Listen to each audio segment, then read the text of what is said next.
A lot of people tell me when they're learning photography, they run out of things to take pictures of, right? There's only so many times you can get pictures of your cat or your kid or your spouse. So I came up with this great project, and it's a good way to practice lighting, composition, storytelling, and it's even a good way to practice controlling your camera.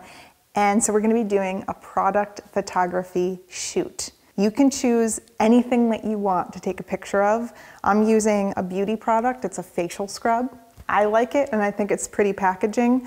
Keep in mind, whatever product you choose, the size of it is going to influence how you have to design your set. So I chose something very small so that I can demonstrate that you can do this exercise cheaply, easily. You don't need a big studio, you don't need professional lighting. If you choose something larger as your product, a guitar, you're gonna need a bigger backdrop, you're gonna need a bit more space, the lighting might be more difficult to control. So for that reason, if you don't have the studio lighting or a big space to work in, you probably wanna keep it small like I did.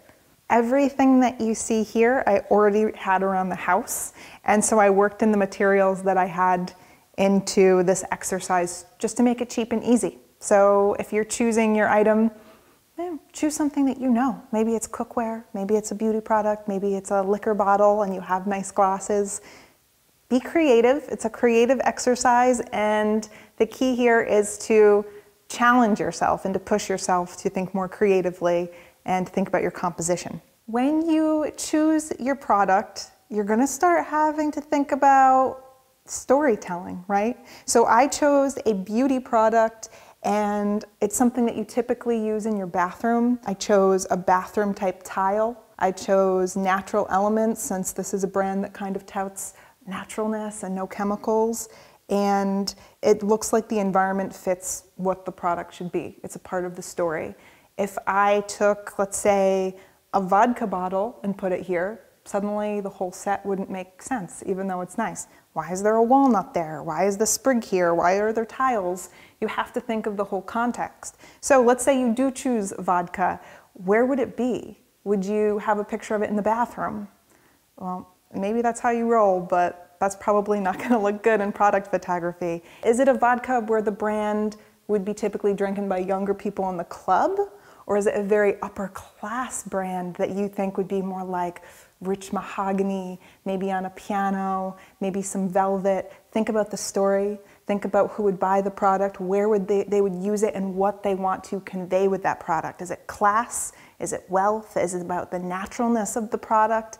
Take all of that information and put it into your picture, because at its core, you're storytelling in an aesthetically pleasing way. And that's what you'll be doing with product photography, that's what you'll be doing with wildlife photography, that's what you'll be doing with a portrait. You're telling a story and you're tying together all of these elements with composition and lighting to tell a story and make a beautiful picture. This is just a controlled environment to do it in. So I have everything set up right now. I'm gonna deconstruct it and reverse engineer it, and then we can put it back together again so I can show you what I did. So like I said, I went looking around the house. We just recently redid a bathroom, so I had all this stuff. So I was like, that works out for me. If you wanna do something similar, you can buy these at a hardware store for like $10 each or something. Okay, so I'll remove my product. I used this natural greenery because it has muted colors, but it still has that natural feel. And I just kind of tore it up into smaller pieces. Then this is a walnut scrub. So I went to the store and I got walnuts, and I opened it up and took out some walnut and just arranged it in a pretty way. And that's something that I learned from looking at still life art.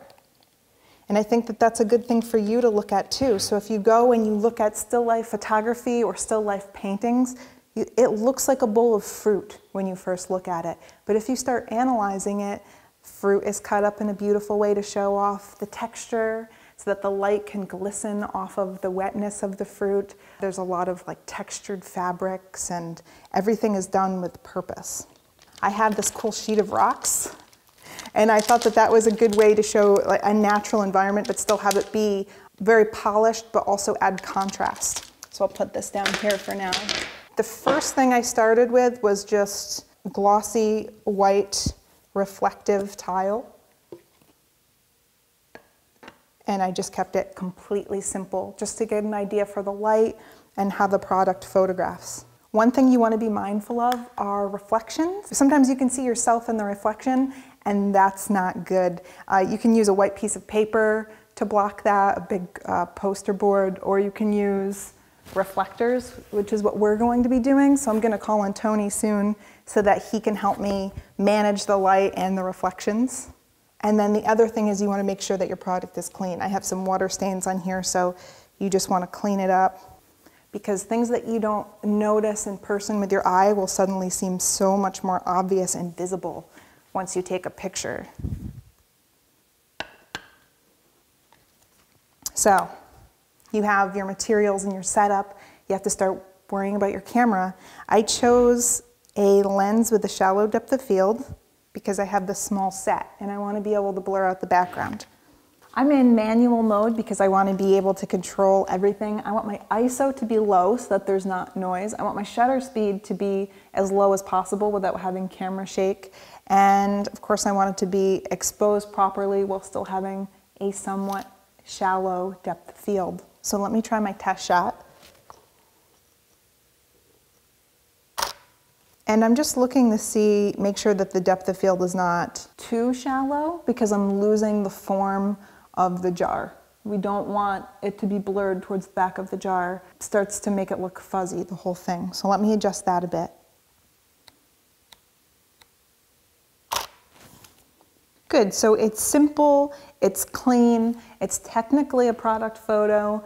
It's a little bit boring. There are things that I like about it. I like the clean look because it's a beauty product. You don't want it to look cluttered or dirty. It's supposed to make you feel refreshed. It's supposed to make you feel like you're at a spa. It's supposed to make you feel pampered. So I know that I like the cleanness of it.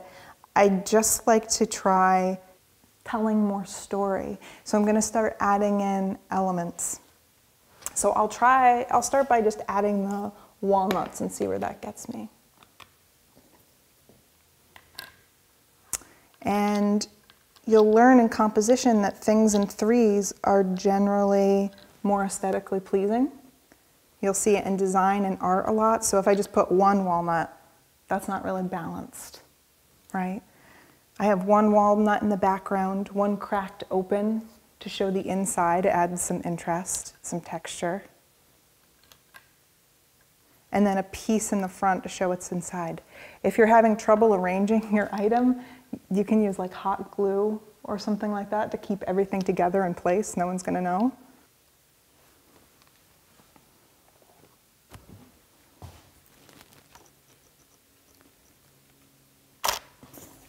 So that's better. There's some context. The walnuts could be arranged in a more aesthetically pleasing way. And also I feel like the depth of field should be deep enough where I have the label in focus. That's of course the most important part, but I should also have the walnut in focus. It doesn't really make sense to have it there if it's blurry, if the depth of field is too shallow. So I'm gonna open it up a bit, and instead of having 3-5, I'm gonna go with, try 4-5 and see if that's enough to get both in focus.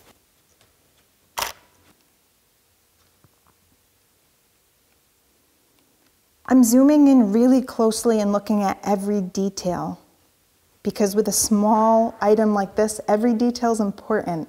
I'm seeing that the reflections are okay, partially because I have a matte finish on the top, so it's not reflecting too much. I'm not reflected in the background or this tile here, so that's good. I'm not seeing any lights or Tony or Justin or anything. I'll try adding in this sprig of green. Right now it just kind of looks flat and a little bit boring still. And again, you want to use the things that you know about photography to make this attractive. If I just kind of plop it down, I mean, I can try it, but when I look at it, you can close one eye to get rid of your depth so you see more like a camera, and you frame it. This all just looks like a blob from the front. So I've got to make every piece look separate so that people can tell what it is and it still looks attractive. I think it looks more balanced if I have some pieces kind of coming out from behind and some in front of the jar a little bit to add some depth.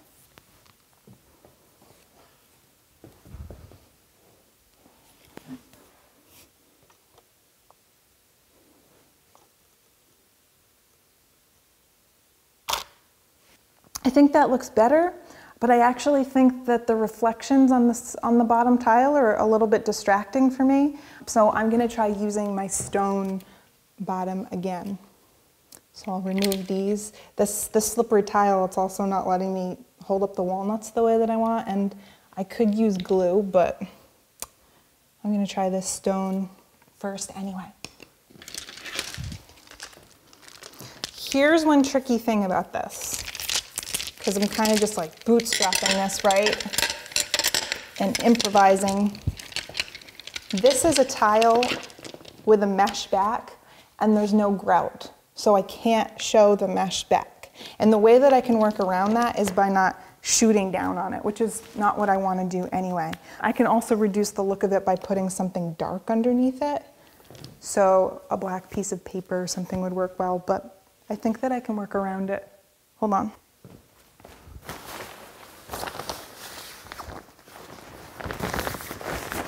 I actually have this black side of my reflector, and I just want to see if it gets in the way.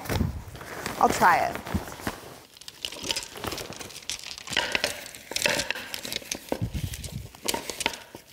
It's not going to help, but that's fine. I mean, you're going to want to experiment and try different things and see how they look, and this just isn't going to work. Get rid of it.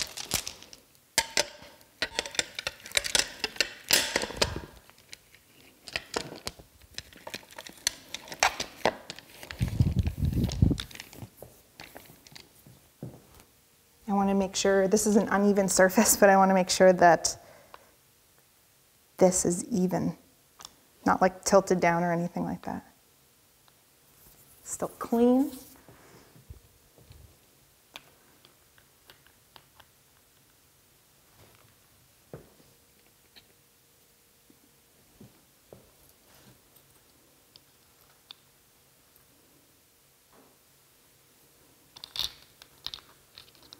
It's funny how just a little thing like how you arrange these nuts can make such a big difference.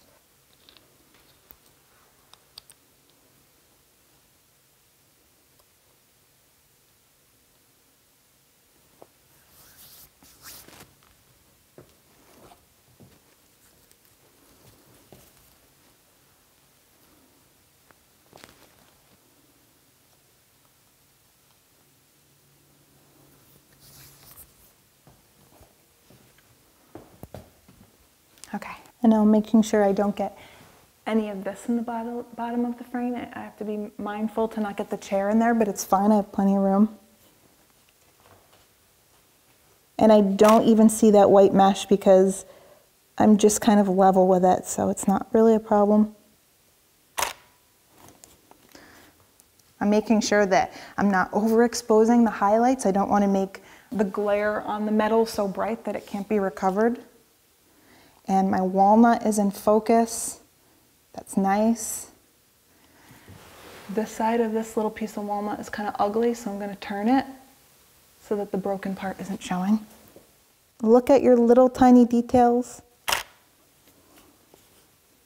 That's better, and I know it's going to be cropped so that you don't see this other piece here. I'm working within a small frame. Now the other element that I want to add, since this is in a bathroom and this is a product that you use to wash your face, I want to add a bit of moisture. So I have this spray bottle, it's refilled with water. And this is going to add some interesting specular highlights.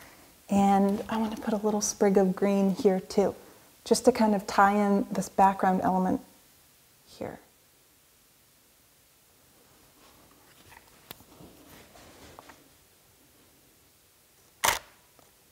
I think that I have my setup right. I like the arrangement of the walnuts, the set of 3. I like the way that the green is moving, and I like my set. The light could be a little bit better, so I'm gonna have Tony come in and hold a reflector and add some light to the sides, because that's gonna make this round jar, it's gonna accentuate the shape, and I think that'll be more attractive. So Tony, do you wanna help me? Yes. You can tell that we got a lot of use out of the silver reflector. It's pretty dirty. We have one of those 5-in-1 sets, and we've had it for like 10 years or something, and we still use it all the time, so that's a great investment. Tony, using one of these isn't super easy. Do you have any tips about that? Yeah, whenever we ask like a new assistant to use one, they always have no idea what to do. But it's gonna bounce the light just like you're hitting a pool ball. So if the light is coming in here like this, it's gonna bounce off here. And you can see where the light is hitting it. So usually I'll move the reflector around just to see how the light is hitting it. And the silver is especially hard because it reflects almost like ripples in water with just very varying intensities of light. So you can actually cast rippling light across your subject. And usually that's going to be too harsh and kind of unnatural. It often reflects too much light. Yeah, I think I might want to try the white side, which is softer. You can see as I move it around how it kind of casts this light. I'll often curve the reflector like a satellite dish just to focus the light even more when I need a little bit of extra light. But let's try the white. Now the white doesn't reflect nearly as much light. So you can see even focused, you're just not seeing big ripples of light going through, but it is bouncing light back. But to get enough fill that it's really obvious, you might need to get just closer and closer and closer. And as I do move it from my perspective, I can definitely see where it's casting the light. Can you move it a little bit so I can see the light? Oh, that was actually adding a bit of shadow. Oh, am I blocking light from behind me? Yeah, you're blocking the light. Yeah, you're right. Because there's no direct light coming in anymore. I could see. There's the light. Now you got it on there. Oh, okay. So find the light on the reflector. Can you move it around a little bit so I can see? There you go. There's not too much light coming in now, so I'm looking for where the light is hitting the reflector and making sure that I'm in there. Because when I was over here, there was no light hitting it. Yeah, like that.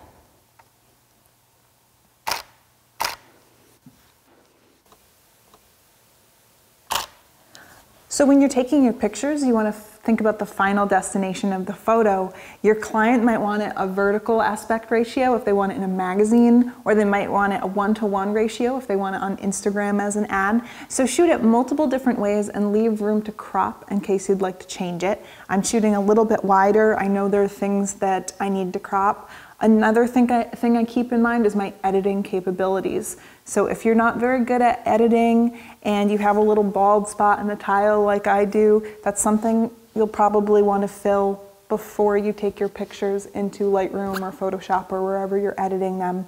I know that I won't have any trouble. It'll take me 1 second to just remove a little spot or something like that. So if it's too much of a burden for me to do it now, I know I can do some things later. So know your own capabilities and then work within them.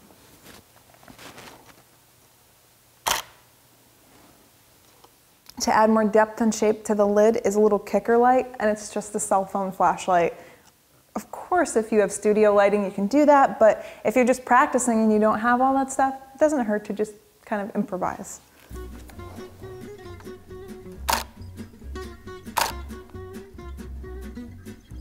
And can you put a little like more behind it directly? Oh, yep, and then pull it back a little bit so we don't get those shadows.